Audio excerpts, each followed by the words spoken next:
So we have seen that for counter flow and parallel flow heat exchangers, theta m value, this is equal to theta 2 minus theta 2 minus theta 1 by ln theta 2 by theta 1 by ln theta 2 by theta 1.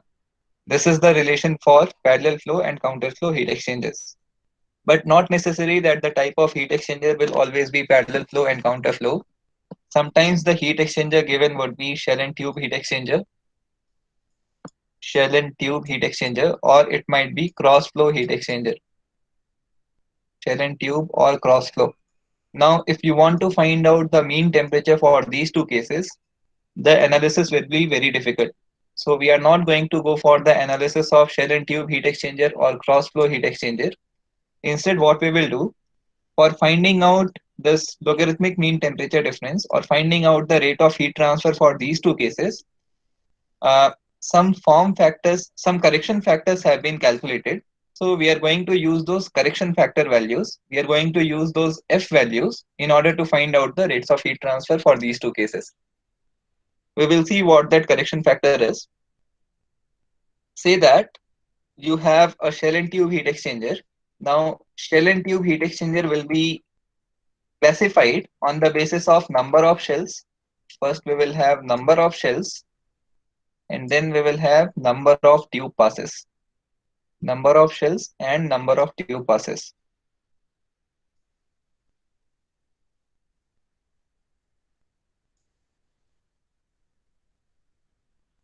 Now, in general, we are going to talk about two types of shell and tube heat exchangers. We will see what are the correction factor for those two cases.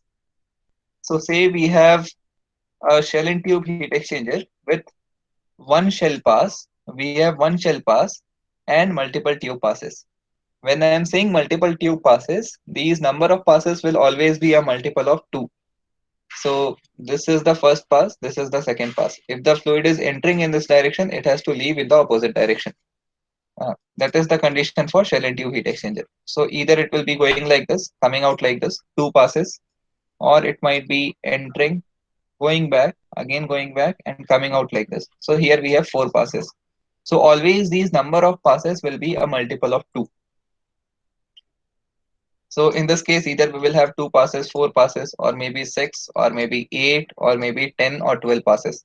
For all these cases, using this chart, we can find out the value of correction factor.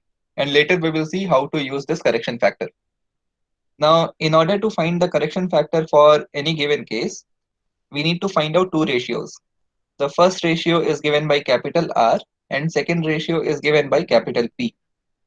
This capital P is called as temperature ratio and this capital R is called as capacity ratio.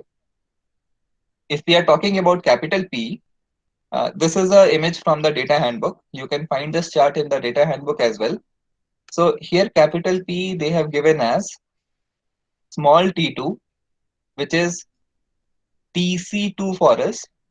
For them, small t is the notation for temperature of the cold fluid and capital T is the notation for temperature of the hot fluid.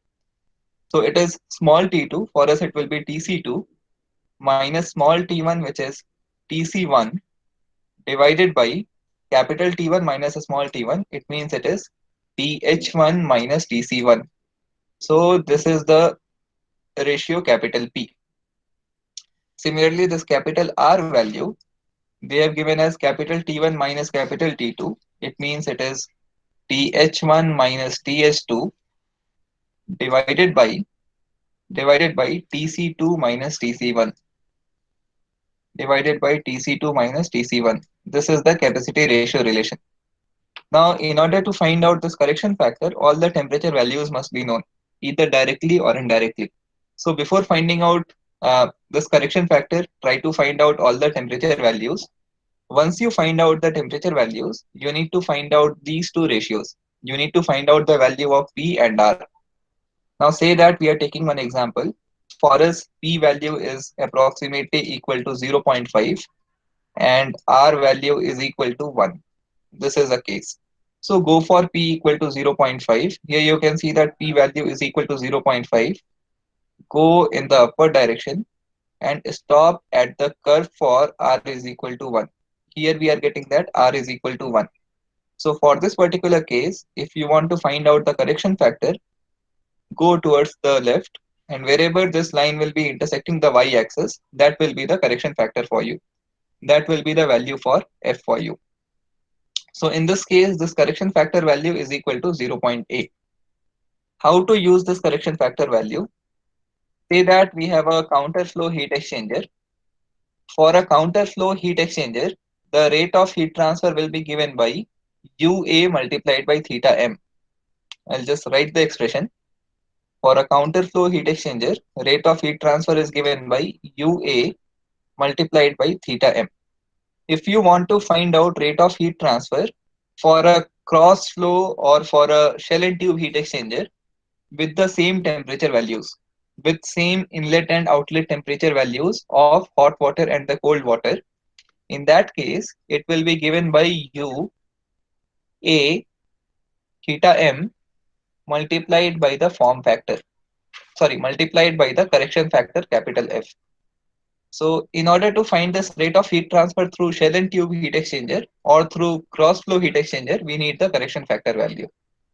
And in the relation of heat transfer for shell and tube heat exchanger or cross flow heat exchanger, this theta m is LMTD for counter flow case. You need to remember this. It is not for parallel flow, it is for counter flow heat exchanger. Is that clear to all? Any doubt till this part? No, Yes, sir. no? Fine. No, sir. Now we'll just proceed ahead. We have two numericals which we need to discuss today. So we will be seeing those numericals. Before that, we will see what charts are available in the data handbook for finding the value of correction factor. So we have the first chart.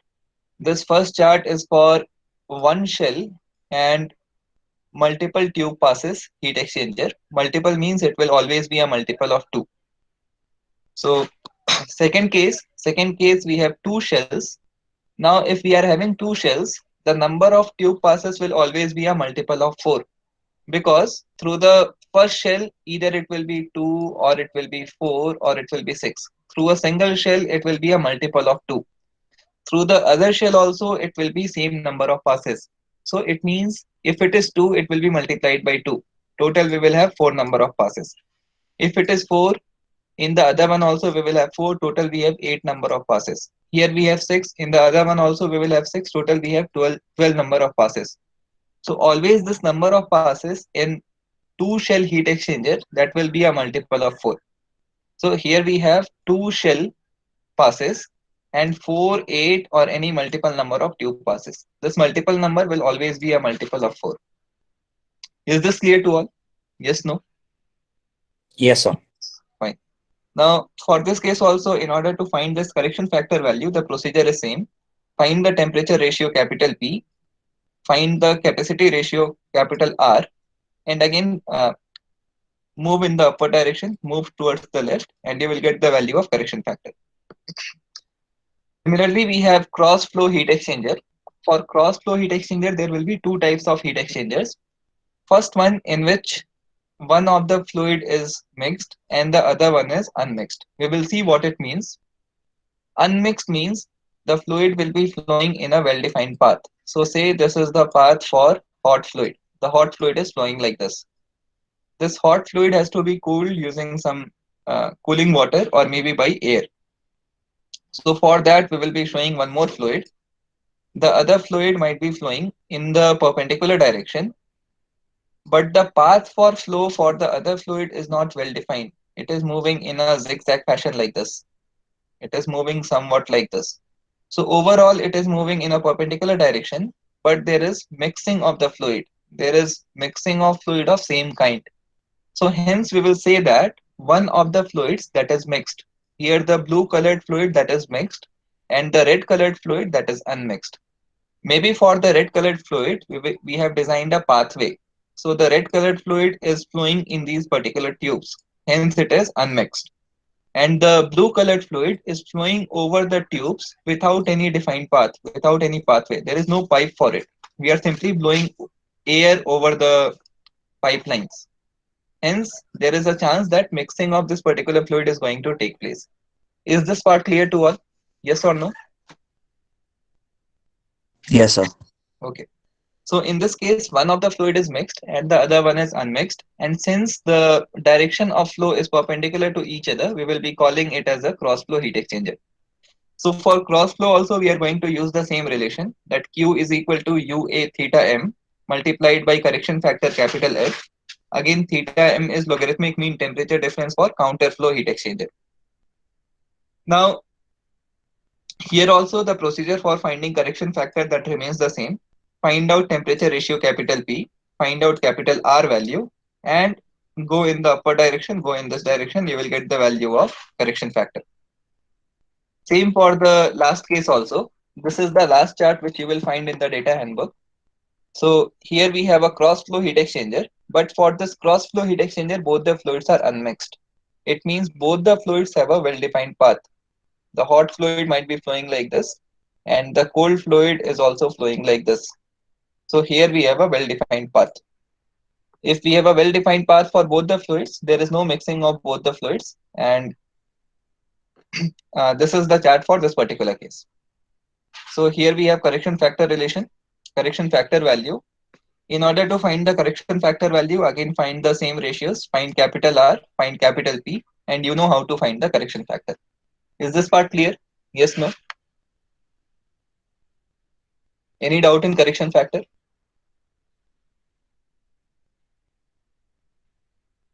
Guys, am I audible? No, sir. Yes, sir. You're audible. Okay, no doubt is there? No, sir. No, sir. Fine. So we are going to start with the numericals. The first numerical is not related to correction factor, and second one will be related to correction factor. We will see what the numericals are. Now, here we have the first question. We have a heat exchanger. A heat exchanger has to be designed to condense an organic vapor. It means we have a condenser over here. To condense an organic vapor, so since condensation of one fluid is taking place, tell me the fluid which has to be condensed, that will be hotter fluid or colder fluid? Water fluid. Hotter fluid, because heat has to be extracted from that particular fluid. So the other fluid should be cooler than that. The other fluid must be colder than that. So we have the hot fluid. For the hot fluid, condensation is taking place. Hence, the temperature for this particular fluid, that is constant. They are taking that TH1, that is equal to TH2. Here TH1 is the inlet temperature and TH2 is the outlet temperature. Now, in the question, they will not mention what type of heat exchanger is it, whether it is parallel flow heat exchanger or counter flow heat exchanger. But does it matter in case of condenser? No, sir. No, because LMTD values will be same for both the cases. Hence, it does not matter whether we use parallel flow or counter flow. So here we have TH1 equal to TH2. I'm assuming that the flow is taking place in this direction. If you want, you can take the opposite as well. It is not going to cause any difference. Now they are saying that mass flow rate of vapor, that is equal to 500 kg per minute. Is it in the desired unit? What is the desired No, unit for sir. mass flow rate? What should be the unit? kg per second. Kg per second. So what are we going to do? We are going to divide it by 60 and that gives us the mass flow rate. And this is the mass flow rate for the hotter fluid. So I can write that mH value, that is equal to 500 by 60 kgs per second. This is available at saturation temperature of 355 Kelvin. It means this TH1 value, this is equal to 355 Kelvin. What they have done in the solution, they have written the same in degree Celsius. They have written that it is equal to 82 degrees Celsius. If you want, you can let the temperature be in Kelvin. It is not going to cause any difference. So if you want, you can use 355 kelvins. If you are not comfortable with kelvins, you can convert the same in degree Celsius and you can write the temperature values in degree Celsius as they have done over here. Now, the cooling water, which is the colder fluid for us, it is entering at 286 Kelvin. It means that is the TC1 value. So here they have written that TC1, that is equal to 286 Kelvin, which is going to correspond to 13 degrees Celsius. Again, either you can keep all the units in Kelvin or you can keep all the units in degree Celsius. Do not keep a mix of both. It is available at a flow rate of 60 kg per second. So this is the MC value for you. This MC is equal to 60 kg per second. This is what we are getting. And overall heat transfer coefficient value is given to you. Overall heat transfer coefficient value is 475. It means that is the capital U value. Capital U is 475 watt per meter square degree Celsius. Watt per meter square degree Celsius. We have given that latent heat of vaporization or latent heat of condensation of the organic vapor, that is 600 kilojoules per kg. It means they have given you HFG value. This HFG value, latent heat of vaporization or condensation, that is equal to 600 kilojoules per kg. Now, if this is the heat which has to be removed for condensing 1 kg of liquid, 1 kg of vapor, it means the total rate of heat removal from the hot fluid in this particular case, that will be equal to mass of the hot fluid multiplied by HFG. Can we write like this? Yes or no? Yes, sir. Okay. So in this case, this Q value will be equal to 500 divided by 60. This is the mass flow rate multiplied by 600 kilojoules per kg. So this much kilowatt of heat will be removed from the vapor to condense it in liquid. If this much heat is removed from the vapor, it means this much heat will be absorbed by the cold water. Can we say that? Yes, sir. Okay. So since this much heat is being absorbed by the cold water, I can say that the value MC CC TC2 minus TC1 will be equal to this much. TC2 minus TC1 will be equal to Q value. And for Q value, we have the entire data. This Q value is equal to 500 by 60 multiplied by 600. Is this part clear to all? Yes, no? Yes, sir. Okay. Now in this expression for the cold water, the mass flow rate is given. Mass flow rate is equal to 60 kg per second. Mass flow rate value is given. They have also given you the inlet temperature. Inlet temperature is 13 degrees Celsius. Outlet temperature is not known. This TC2 value is not known. TC2 is unknown for you. But have they given you the heat capacity? Have they given you the specific heat for the cold water? Is the It's CC water, value? sir. It's 2.187. Okay, it is water, so it is 4.187. So since we have only one unknown in the expression, the unknown was TC2, we can find out the value of TC2 from that particular expression. This is the first thing which we are going to do. Because in order to find out logarithmic mean temperature difference or all, we need all the temperature values. So we have TH1 with us. TH1 is equal to 82. TH2 is also equal to 82. TC1 is equal to 13. And the first thing we are going to do is we are going to find out TC2 value. Once we get TC2 value, can we find out the logarithmic mean temperature difference for this case? Yes, no? Yes. Okay. So this logarithmic mean temperature difference will be theta 1 minus theta 2 divided by ln theta 1 by theta 2. Or you could also write theta 2 minus theta 1 by ln theta 2 by theta 1. Anything is fine. So once you find the LMTD, we will see what the question is. The question says that find the number of tubes if this is the outer diameter of the tubes are 2 millimeters thick and the tubes are 4.87 millimeter and the tubes are 4.87 meter long. So first of all, we will see what is the design of the shell and tube heat exchanger. Later we will come to this uh, number of tubes part. Also, we need to find out what are the number of tube passes. We will see how to solve these two questions. So I'll just introduce a screen over here. So say here we have the shell portion, and in the shell many number of tubes are passing. So say this is the first tube, it is going like this, it comes back like this, it flows like this, comes like this, flows like this, comes back like this, goes like this. Tell me how many passes are there for the heat exchanger. Here what is the total number of passes? 4. 4. Sir. Okay.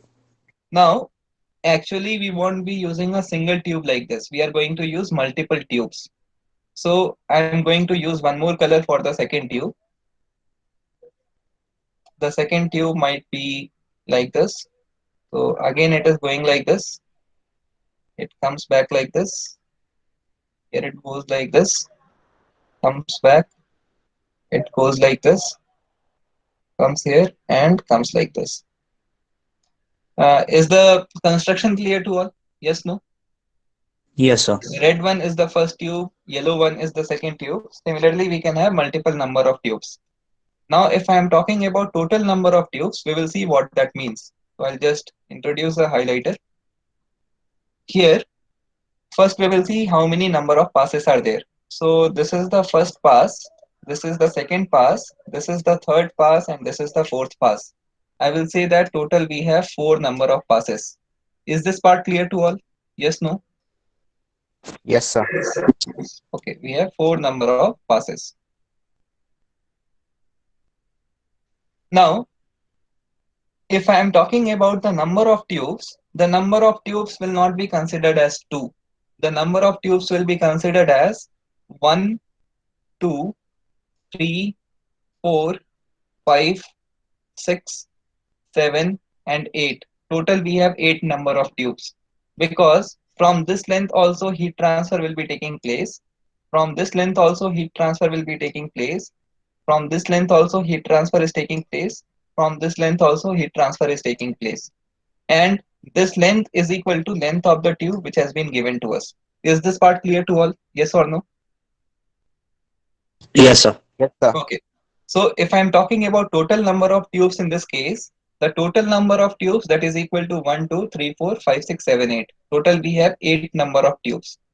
This we are going to represent as capital N. Capital N is total number of tubes. Later we can find out one more thing, that what is the number of tubes per pass. So if I'm talking about the first pass, how many tubes are there in the first pass? 2, sir. 2. For the second pass, how many tubes do we have? 2 again. 2 again. For the third pass also we have 2 tubes. For the fourth pass also we have 2 tubes.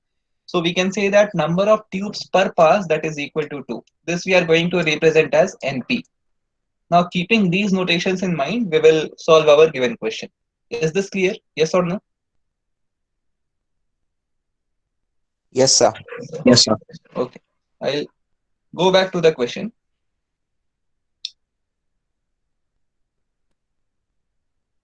So the first question is, find the number of tubes required if for a single tube the diameter value is 25 millimeters, thickness is 2 millimeters, and length of one tube is 4.87 meters. So here we have the shell. Inside the shell we will have tubes arranged like this. So if I am talking about the total area which is available for heat transfer, the total area available for heat transfer will be area for single tube multiplied by total number of tubes. Can I write like this? Yes, sir. Okay. So we are going to use the same logic to solve this particular question. And if I'm talking about area of a single tube, tell me what will be shape of a tube, or what will be area available for heat transfer for the tube? 2 pi RL. 2 pi RL, or I can write the same as pi DL. Now here one data has been given to you to confuse you a bit.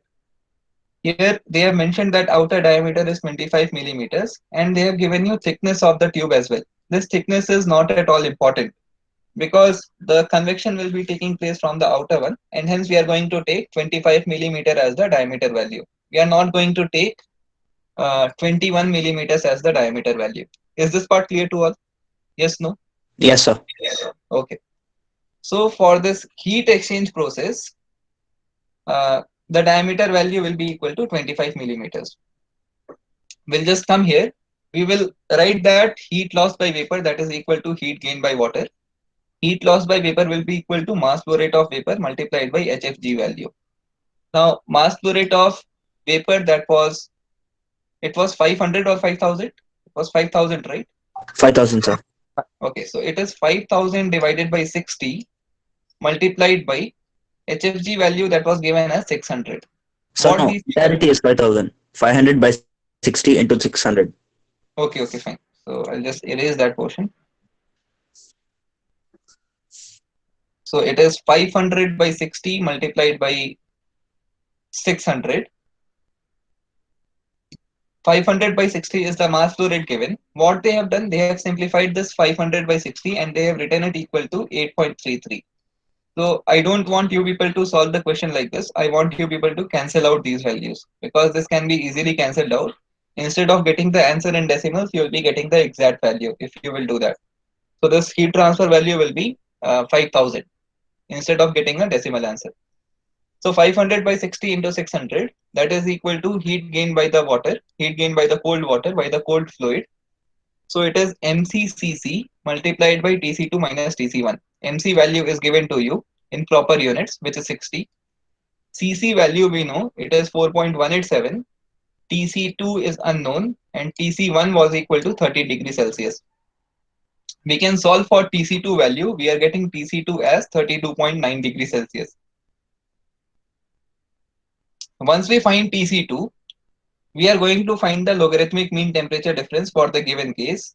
I hope you all can find out logarithmic mean temperature difference. Can you? Yes, sir. Okay. Yes, sir.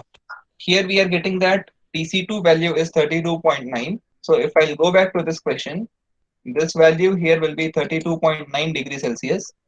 This temperature is 82. This temperature is also 82. And TC1 value is 30. If I'm talking about theta 1 is 82 minus 13 and theta 2 value that is 82 minus 32.9. So here they have done the same thing. Theta 1 is 82 minus 13. Theta 2 is 82 minus 32.9. So theta 1 minus theta 2 divided by ln theta 1 by theta 2, that gives you the logarithmic mean temperature difference. In this case, the logarithmic mean temperature difference that is equal to 58.5 degrees Celsius. Now,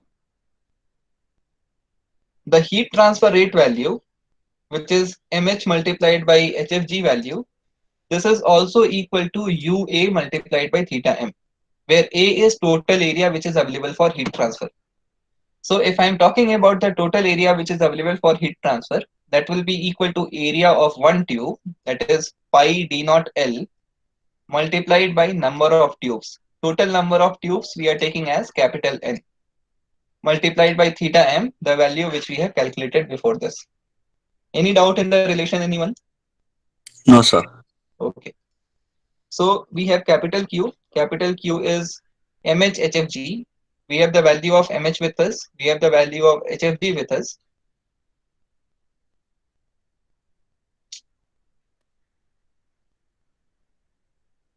We have the value of MH with us. We have the value of HFG with us. We have the value of capital U. This was given in the question. We know pi is 3.14. D naught outer diameter was given. Length of each tube was given. And theta m we have calculated. So in this expression, number of tubes is the only unknown. So we can find out number of tubes. They are getting that number of tubes that is equal to 470 tubes. Say that while making this calculation, you are getting some decimal number. You are getting 460.8. So it means number of tubes will be equal to 461. Are you getting this part? Yes, no? So shouldn't we be taking 462 in that case? In which case? If we get 460.8, Hmm.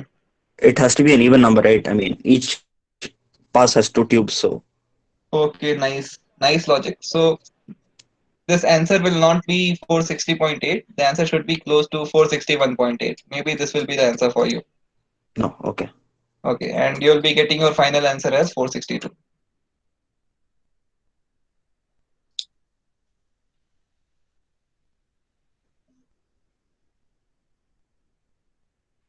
Okay, so for them the answer could be 469.1. Even if the answer is 469.1, you need to take 470 number of tubes. Is that part clear to all? Yes or no? Yes, sir. Okay. Now next is we have to find out that how many number of passes are there? How many number of passes are there if the cooling water velocity should not exceed 2 meters per second? So for this, what we have to do, we have to consider that the cooling water that is flowing in the tubes. Generally, this happens. The cooling water flows in the tubes and the steam is available in the shell. Always the condition given will be like this. It is done because if vacuum is created after condensation, So due to vacuum, some air might leak inside the heat exchanger. So it will be easier to remove that leaked air if we are keeping steam in the cell portion. If we are keeping steam in the shell portion. If steam will be there in the pipe portion, it will be very difficult to remove that leakage. Is this part clear to all? Yes, no? So could you please repeat what you said? Okay, I said that if we have a shell and tube heat exchanger, I'll just go to a screen. Say we have a shell and tube heat exchanger. This is the shell for us, and here we have the tubes. This is the tube. We have single shell and two tube pass heat exchanger. In the shell, we will be keeping steam, and in the tube, we will always keep water, or we will keep the coolant. Whatever is the vapor which is being condensed, that will be kept in the shell portion. Because after condensation takes place, this condensation will be taking place at a lower pressure. Generally, condensation takes place at a lower pressure. This lower pressure might be lower than the atmospheric pressure. It is lower than the atmospheric pressure. Since it is lower than the atmospheric pressure, what is going to happen? Some air might leak inside the heat exchanger. So we don't want this leakage inside the heat exchanger.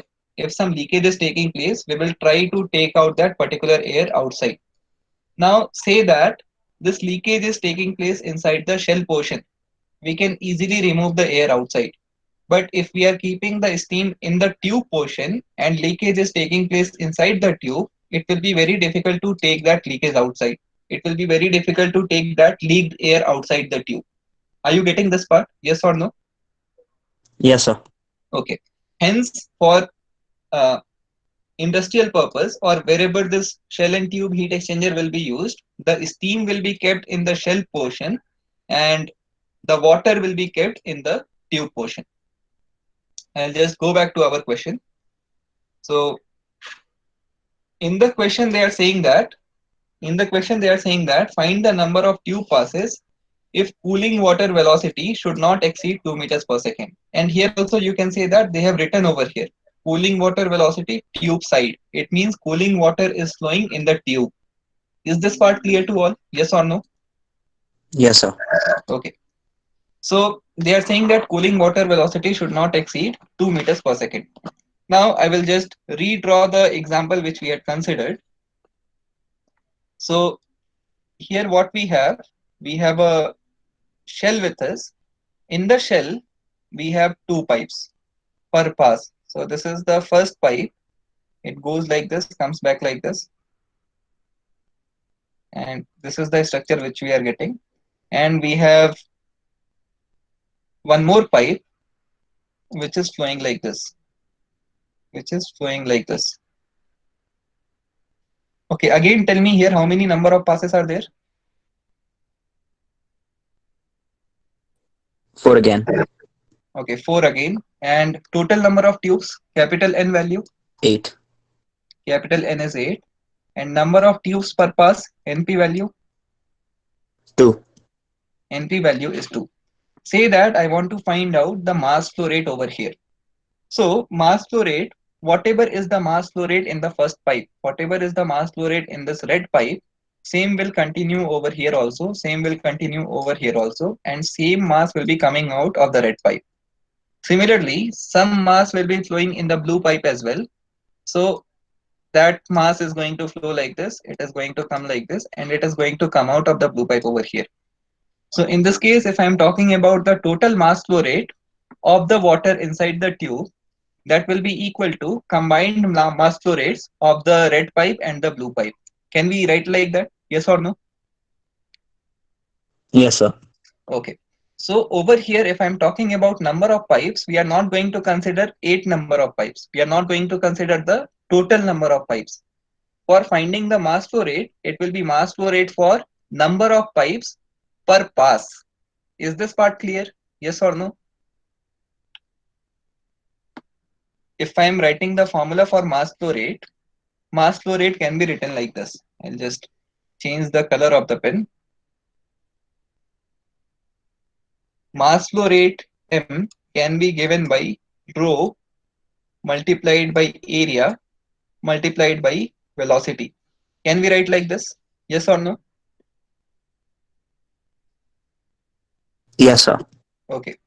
Now, this will be equal to rho multiplied by velocity. We need to multiply with area. That what is the area which is available for water to flow. So area value will be area of a single pipe multiplied by number of pipes through which water is flowing. Yes or no? Yes, sir. Okay. Area of one pipe might be given as pi d square divided by 4. It is not pi dl. Keep that in mind because this is flowing through the cross section. So pi d square divided by 4 is area of one pipe multiplied by number of pipes through which water is flowing. So what is the number of pipes which you are going to take? Are you going to take 8 pipes or are you going to take 2 pipes? 8, sir.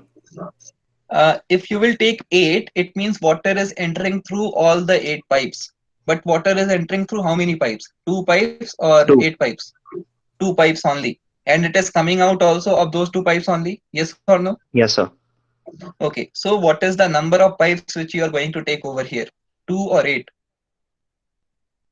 2, sir. 2. It means we are going to multiply this with number of pipes per pass, number of tubes per pass. Is this concept clear to all? Any doubt is there? No doubt, sir. Any? Okay, fine. Now, one more thing which has to be noted, the diameter value which we have to take over here. Which diameter will it be? Will it be the outer diameter or the inner diameter?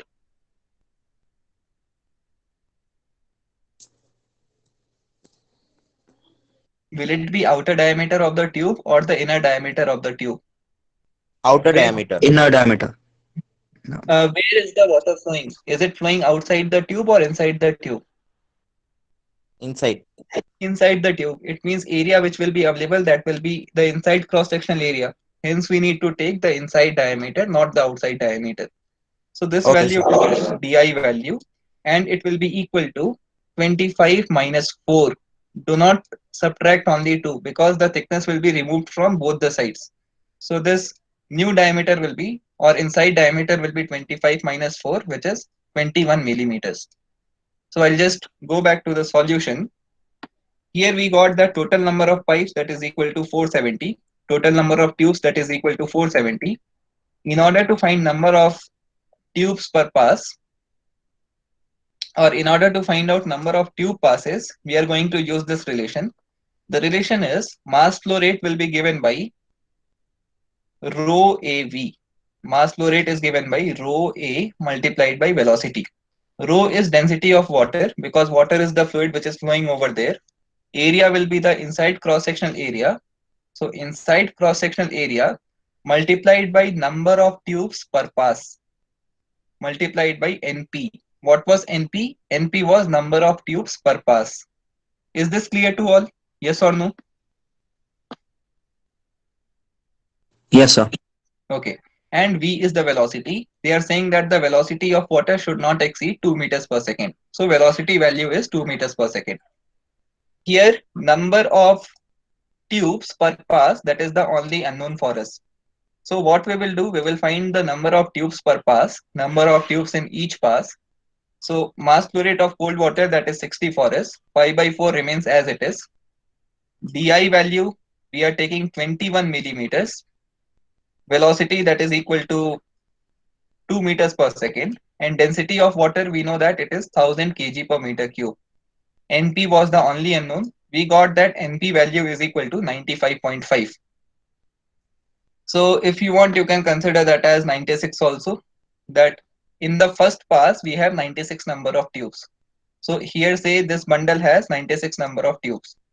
Similarly, for the second pass also, we will have 96 number of tubes. For the third pass also, we will have 96 number of tubes. Consider that we have n number of passes, or we have p number of passes as they have written over here. We have a small p number of passes. Can we say that total number of tubes will be 96 multiplied by p? Yes or no? Yes, sir. Okay. And this total number of tubes will be equal to total number of tubes which we got in the previous case, which was equal to 470. So this number of passes will be equal to 470 divided by 96. Here they are getting that number of passes is equal to 5. So maybe for their heat exchanger, number of passes would be equal to 5. The fluid is entering like this, going like this, like this, like this, and it is exiting in the opposite direction. Maybe this was the case for them. So first pass, second pass, third pass, fourth pass, and fifth pass. Is the numerical clear to everyone? Any doubt in the numerical?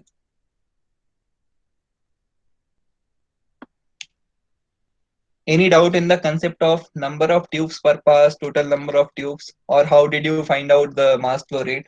Any doubt in these three Sir, methods? Yes. we don't consider NP to be equal to 96 to get the next value. Yeah, you should consider NP equal to 96. If you want, you can do that. That answer will also be close. Just do that and see what is the answer which you are getting. Divide Yeah. 470 by 96. 4.895. 4.895. Is the answer close? Yes, sir. Okay, so that is not going to affect much. If you want, you can take 95.5, you can take 96. I would be taking 96 first, then I'll be solving the question. Okay, sir, got it. Okay. So this was the first question. I hope no doubt is there in the question. If any doubt is there, just ask me now. Or can we move to the next question now? Yes, sir. Okay. So we have the next question. This question is related to correction factor. These questions are not very common in VTO examinations. Now, if anyone is referring to Krishnamurti, in Krishnamurti, you will find questions related to correction factor, but the concept has not been explained in the theory portion. So for that, you can refer to the PPT which I have shared over here. Now, the question says that we need to calculate the surface area required for heat exchanger for the following cases given over here. So we have to consider three different types of heat exchangers, and for all the three different types, we need to find the area value for the heat exchanger. They have given some data. The data is we need to cool down 3200 kg per hour of benzene. It means that is the hot fluid forming. So they have given you mh value. mh is equal to 3200 kg per hour. It means 3200 divided by 60, sorry, divided by 3600 kg per second. Can we write like this? Yes, no? Yes, sir. Okay. They have given Cp for benzene. It means they have given you the Ch value. Ch is equal to 1.74 kilojoule per kg per Kelvin or per degree Celsius. It is same. They have given you TH1 value, that benzene is cooled down from 72 to 42 degrees Celsius. So TH1 is given and TH2 is given. So for the hot water side, we have the entire data to find out rate of heat transfer. The cooling water Cp, here they have given you Cp value. So you need to take the same value. You cannot change the value. They have given that it is 4.18. So you need to take 4.18. So Cc value they have given. Cc is equal to 4.18. And it is flowing at 2200 kg per hour. So MC is 2200 divided by 3600 kgs per second, kg per second.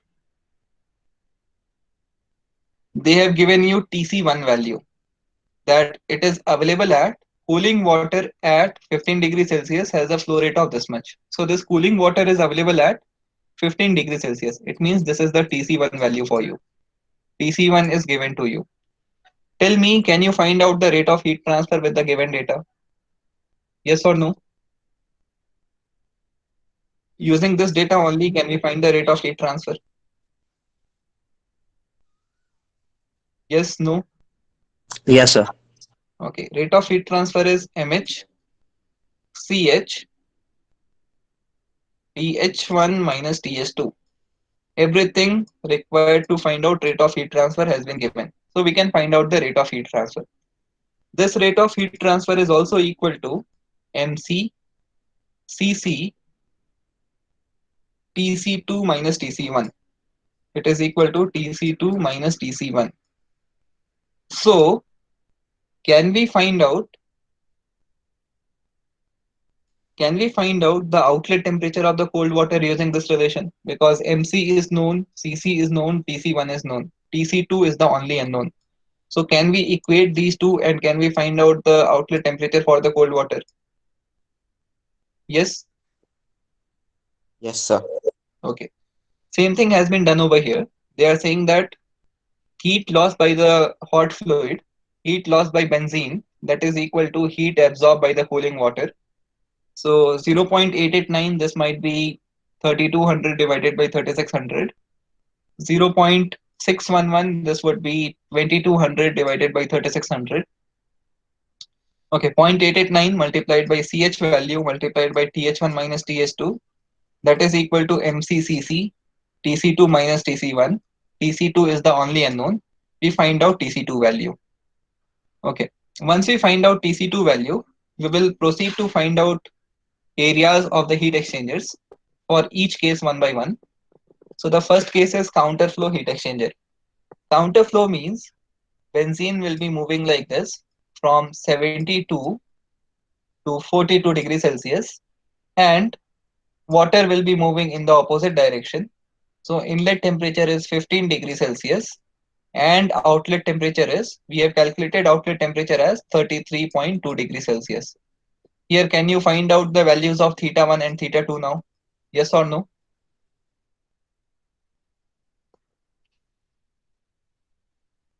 Can you find theta 1, theta 2?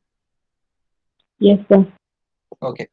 So once we find theta 1, theta 2, we can find out what will be LMTD value, what will be theta M for counterflow heat exchanger. We have done the same thing over here. So for counterflow heat exchanger, this theta M value is theta 1 minus theta 2 by ln theta 1 by theta 2, and we are getting that LMTD is 32.5 degrees Celsius. Now, rate of heat transfer was MHCH, TH1 minus TH2. We have the rate of heat transfer as well. And we know that for counterflow heat exchanger, Q is equal to U A theta M. U is the overall heat transfer coefficient, A is the area, and theta M is the logarithmic mean temperature difference. Q value is known. Overall heat transfer coefficient, okay, overall heat transfer coefficient, this should be given in the data. They forgot to mention this. So I'll just add it over here. U is equal to 0.28. U is equal to 0.28. Unit is kilowatts per meter square Kelvin. This is the capital U value. It is part of the data only. This was a missing value.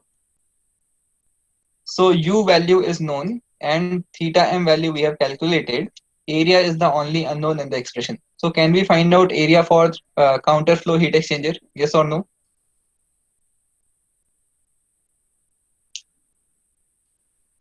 Yes, sir. Okay. So here we got the area for counterflow heat exchanger.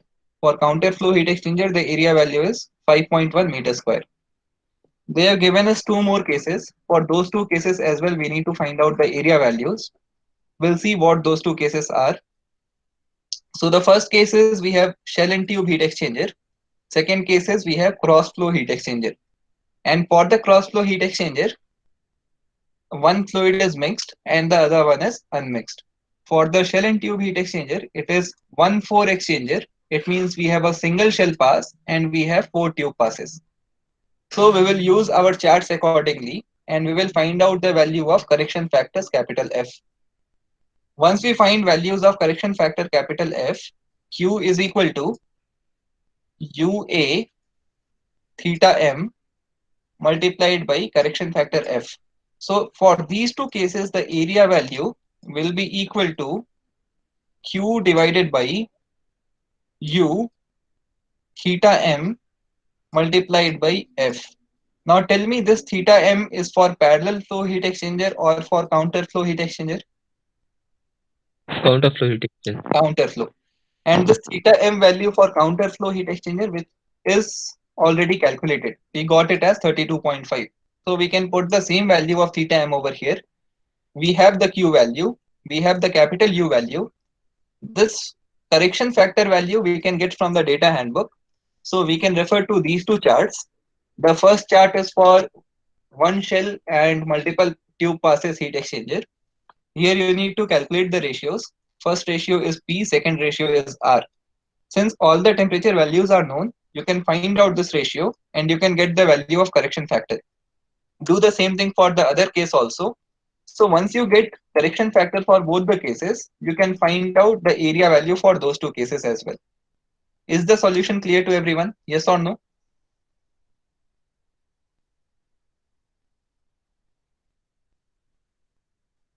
Guys, Yes, is sir. this clear? Okay.